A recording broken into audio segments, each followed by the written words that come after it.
चादर है, मैं आपके माध्यम से फिलहाल ख्वाजा अजमेर शरीफ को पेश करना चाहता हूं। और वो जो वाकया था, जब अध्यक्ष जी ने बताया कि चादर लेके वहां पहुंचे तो मोदी जी ने मना कर दिया कि मैं ये चादर जो आप लाए हो ये चादर नहीं, अकीदत मेरी है तो चादर भी मेरी होगी, अपने पैसे से खरीदी हुई चादर थी। और वो शर्त दिया माननीय राष्ट्रीय अध्यक्ष जी को, राष्ट्रीय अध्यक्ष जी ने मुझे बुलाया और हम लोग उस चादर को लेके अजमेर शरीफ पहुंचे। तो देश के प्रधानमंत्री सूफियों के मानने वाले हैं, इसलिए मैं कह सकता हूं कि आज ऐसा व्यक्ति हमारे बीच में हमारी निगहबानी कर रहे हैं, ऐसे जमाल सिद्दीकी साहब, उनका हम खैर मकदम करते हैं।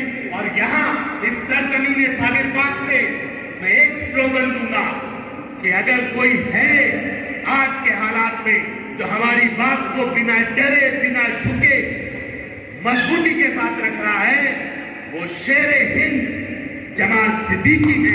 एक बार जोरदार तालियों से ऐसी शख्सियत का इस्तेमाल करते हैं और उन्हें यहाँ पर आमंत्रित करते हैं कि हम सब लोगों को अपने मुसलमानों की प्रॉपर्टी यानी वक्त की प्रॉपर्टी की जिम्मेदारी ऐसे फायर ब्रांड नेता शादाब साहब, खतीब साहब, अभी आपने जिनको सुना ऐसे हम सब के नेता जाहिद अली साहब, हमारे साथ आए हुए सूफी समाज अभियान के सह संयोजक डॉक्टर इकबाल गौरी साहब,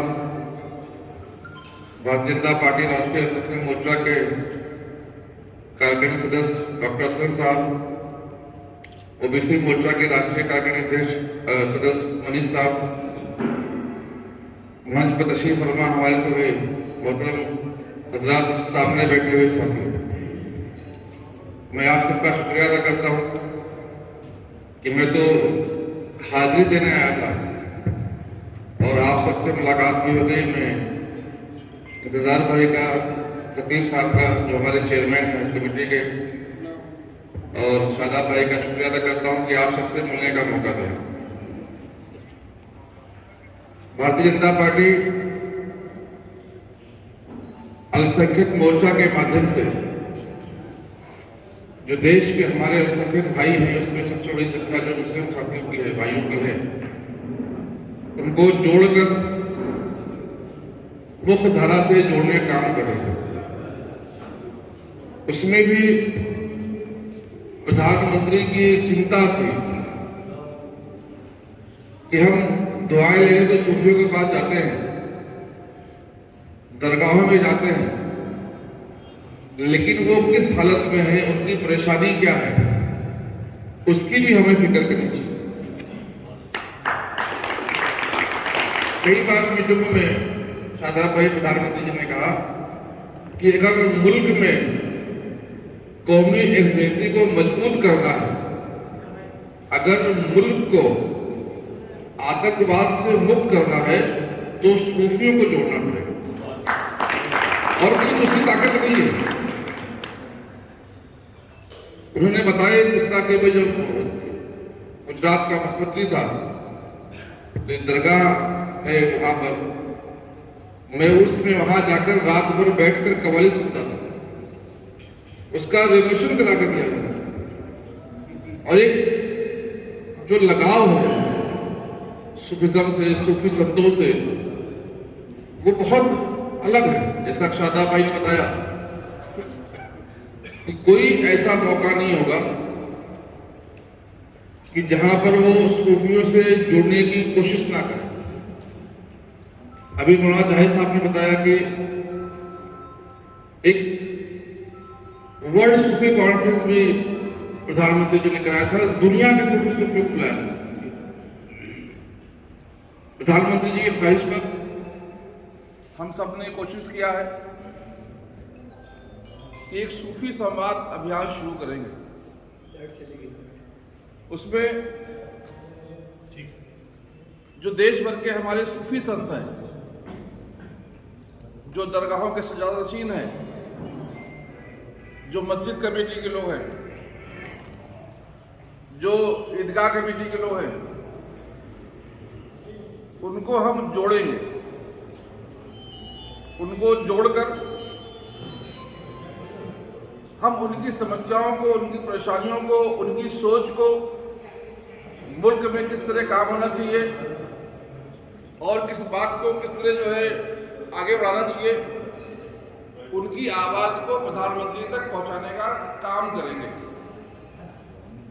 उसी सिलसिले में देश भर में हमने एक मजबूत टीम भी बनाई है और उस टीम के जरिए देश भर के सूफी संतों को जोड़ने का हम लोग कर रहे हैं। अभी मैं जब आ रहा था यहाँ पर शादाब भाई, तो कई सारे साथियों ने कहा कि उत्तराखंड में तो दरगाहों को तोड़ा जाता है, जो उत्तराखंड की सरकार है वो दरगाहों के खिलाफ है। मैं आपके माध्यम से उन लोगों से कहना चाहता हूं कि जिस परिवार का मुखिया दरगाहों के बारे में इतनी मोहब्बत रखता हो, जिस परिवार का मुखिया दरगाहों के मानने वालों को, दरगाहों के सजानशीन को ढूंढ के निकालने की बात करता हो, जोड़ने की बात करता हो, वो तोड़ने की बात कैसे कर सकता है? हाँ, अगर कुछ लोग अपने मफाद के लिए, अपने फायदे के लिए दरगाहों के नाम पर जमीनों की कब्जेदारी की होगी तो उसकी तो गारंटी नहीं लेते हैं। और मुझे लगता है कि जिस तरह हमारे खानकाहों को बदनाम किया जा रहा है, जिस तरह खानकाहों को अलग अलग गैर कानूनी कामों में शामिल होने का इल्ज़ाम लगाया जा रहा है, मैं तो कह रहा हूँ अच्छा ये कचरा साफ हो जाए। बदनामी हमारी होती है, नाम तो दरगाह का आता है, लेकिन ऐसे डुप्लीकेट दरगाह वाले जो गंदा काम कर रहे हैं, मैं तो ये कहता हूं कि अल्लाह के तरफ से हुक्म हुआ है कि इनको साफ किया जाए। लेकिन जो सच है, जो ओरिजिनल है, उसको कोई भी माई का लाल हाथ नहीं लगा सकता है। हम सब जो कार्यकर्ता, जो सिपाही, जो बुजुर्गान दीन को चाहने वाले हैं, हम लोग वहाँ बैठे हैं।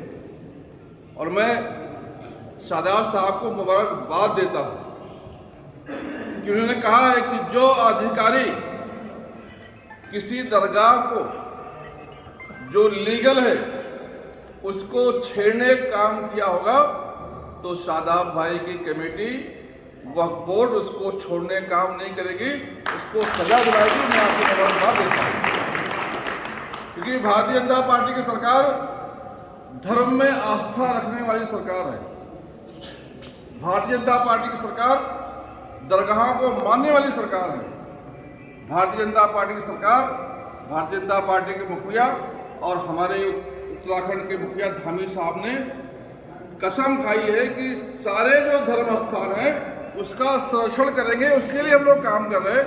तो किसी जो गैर कानूनी जगह को छोड़ा नहीं जाएगा और जो अच्छे लीगल रजिस्टर्ड हैं उनको छेड़ा नहीं जाएगा इंशाअल्लाह।